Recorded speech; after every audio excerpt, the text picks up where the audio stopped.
Well, happy kami na na-sustain namin yung yung ganong situation. So yung maturity, judgment ng mga player is at least every game na nagta-translate kung ano yung gusto nilang mangyari towards the end game. 8 Margaret, 7 of 12 packs, match bet, 3 blocks, and 2 digs. So, ano yung nararamdaman mo ngayon na nakakuha ka ng maraming playing time at especially sa kumpiyansa mo sa loob ng court pag-chasing? Siyempre masaya po kasi pinagtitrainingan ko din naman po. Tapos parang lumalabas lang po yung mga efforts ko po sa laro. Yun lang po.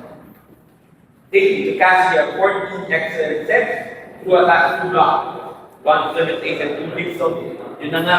Do you think na ito na yung bumabalik na ba yung dating USC na kilala natin last year na yung runner-up finish film, or may lalabas pa kayo para maging maganda standing sa pagdating ng susunod? Siguro for me po, marami po kami yung lapses and hindi pa namin nalalabas kung ano talaga yung meron kami. Hopefully, yung panalang to kasi malaking bagay talaga siya for us. So hopefully, makakadala natin sa communities na natin.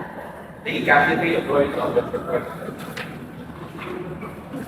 Margo, when you talk about na siguro yung role mo ngayon sa team, yung natin yung spring spiker na nalagay sa team. Siguro just talk about your readiness mo na lang na maging kung ano yung kailangan ng team every time na tinatawagan yung sa court.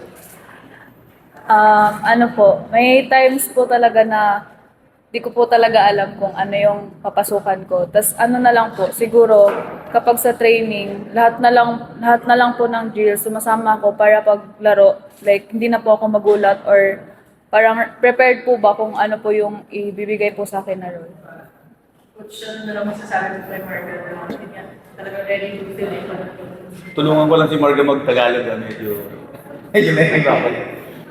Yung role kasi nung especially nung siya alone, both sides, left or right, outside, opposite, nilalaro naman ni Marga.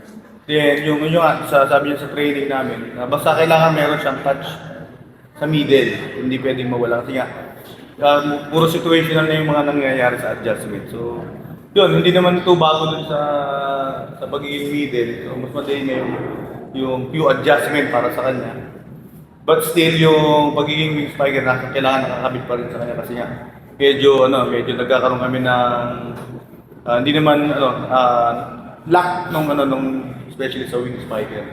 So kaya hinuhon pa rin talaga namin si Cordora at saka si Nob. So until such time na ma-maximize namin sila ng todo. Pero yun, yung multiple tasking ni Marga, nagana naman na nagdi-deliver naman siya sa game. Ang maganda naman sa middle, umaangat ulit yung middle namin, then yung adjustment again sa tao, si Unique, na pwede namin gawin sa naman siya sa right, especially pag nasa harap. Kasi siguro sa leaders din, ano na lang yung nakita mo nagbago from that 3-game losing streak ngayon na back-to-back wins na kayo? Ano yung nakita mo nagbago sa team or dun sa paano yung attitude yung pagdating sa game na kaya nagiging ganda na yung results? Binabalik na lang ako talaga na kung ano yung purpose namin. Kasi gusto rin namin makapasok muna sa Final Four hanggang sa hopefully makabalik namin sa Final Series this year. Pero hindi ko talaga na kung ano yung talaga. Kasi yun nga, medyo nag-struggle sa mga dito sa Philippine Plus. Or thankful naman ako kasi nakabalik kami sa mini column na hopefully yung sabi ko kanina na magtuloy ko.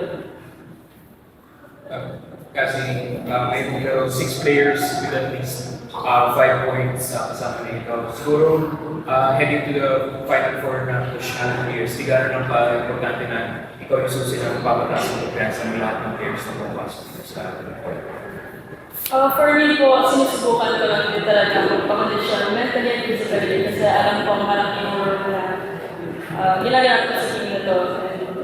I'll do my best po sa mga susunod na release.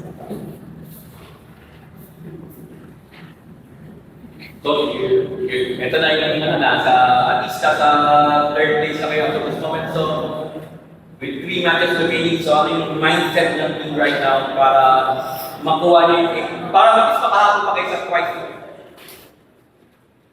ano kami, kailangan namin i-overachieve kung ano yung mga nagagawa namin ngayon. Lahat, again, yung learning namin dun sa 3 losing skid namin, yun talagang ano yun ang binabaon namin. At least yung maturity and decision making ng mga bata na, ano, na mas tumibay pa in different situation. Congratulations to Marga and